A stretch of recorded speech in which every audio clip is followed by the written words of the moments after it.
NTN 24 debate la noticia desde nuestros estudios en Washington con Rafael Romeu. Él es el presidente de la Asociación para el Estudio de la Economía Cubana. Señor Romeu, muchas gracias. Buenas tardes, muchas gracias por estar con nosotros en el informativo de NTN 24. Y bueno, ¿qué significado tiene que la ONU siga pensando y votando a favor de esta resolución para ir en contra del embargo de Cuba y que Estados Unidos siga año tras año en las mismas? Bueno, yo creo, ante todo, muchas gracias por tenernos en el programa. Lo primero que yo diría es, yo creo que es válido que de hecho se discuta el tema del bloqueo de Estados Unidos y su impacto en la economía cubana, pero si uno quiere tener una discusión franca y honesta y sin adjetivos, el impacto sobre la economía cubana que tiene las políticas del gobierno de Cuba son mucho peor. Y en ese sentido, por ejemplo, Estados Unidos es creo que el quinto socio comercial de Cuba y le ha vendido en los últimos años muchísimas exportaciones agrícolas. Es la segunda fuente más importante de turistas a Cuba son los residentes estadounidenses, lo cual la gran mayoría son cubanos que viven o residen en el exterior. Y francamente el dólar en Cuba es ilegal, entonces el hecho de que ellos no puedan hacer pagos en dólares a las Naciones Unidas es un poco extraño mencionar eso como una queja cuando ellos mismos no permiten circular el dólar.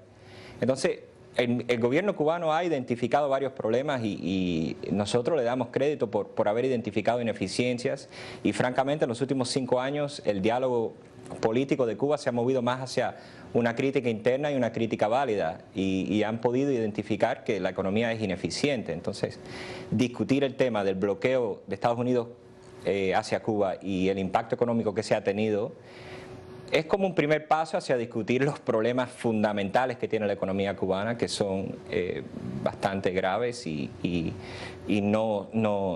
la fuente de esos problemas no es el bloqueo americano. Señor como mismo Romeu, lo ha identificado el presidente Raúl Castro.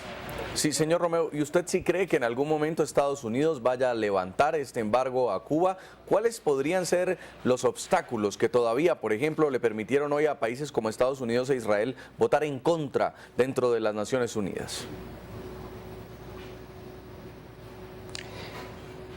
Mira, el embargo es un problema político, netamente político, y eso se tiene que resolver en el ámbito político. Y en ese sentido es más difícil predecir cómo o cuándo se va desenvolviendo ese tema. El punto es que el embargo no es una pared que existe entre Estados Unidos y Cuba.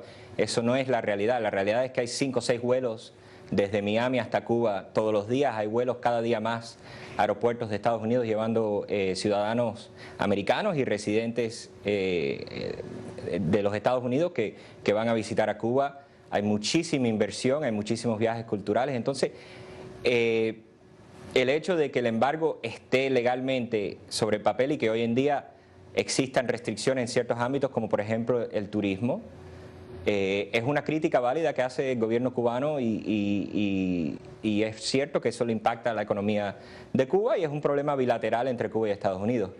La pregunta que yo me hago es que si de verdad uno quisiera reformar la economía cubana, si empezaría por el embargo o empezaría por ejemplo, permitir movilidad laboral al nivel promedio de América Latina, o permitiría empezar empresas al nivel promedio de América Latina, o copiaría, por ejemplo, algunas de las políticas, algunas de las reformas que se han hecho en México, en Brasil, en República Dominicana, sus vecinos, ¿no?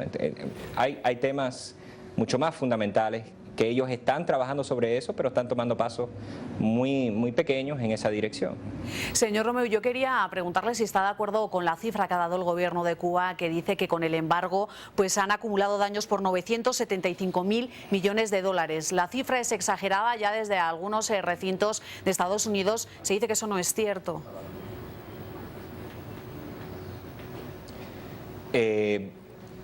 Bueno, esa cifra, imagínense, eso, quién sabe, ellos hasta donde yo sé no han publicado un estudio, una metodología sobre de dónde salió esa cifra, pero yo estaría dispuesto a mirarla y bueno, cada uno hace su cálculo, ¿no? La economía tiene cierta flexibilidad en el ámbito de la metodología para producir las cifras que uno quisiera. Pues queremos agradecerle mucho, señor Rafael Romeu, presidente de la Asociación para el Estudio de la Economía Cubana, por acompañarnos aquí en el informativo de NTN 24 a propósito de esta importante noticia. Naciones Unidas vuelve a votar en contra del bloqueo económico que mantiene Estados Unidos sobre Cuba. Gracias. Muchas gracias a ustedes. Muy Buenas amable. tardes.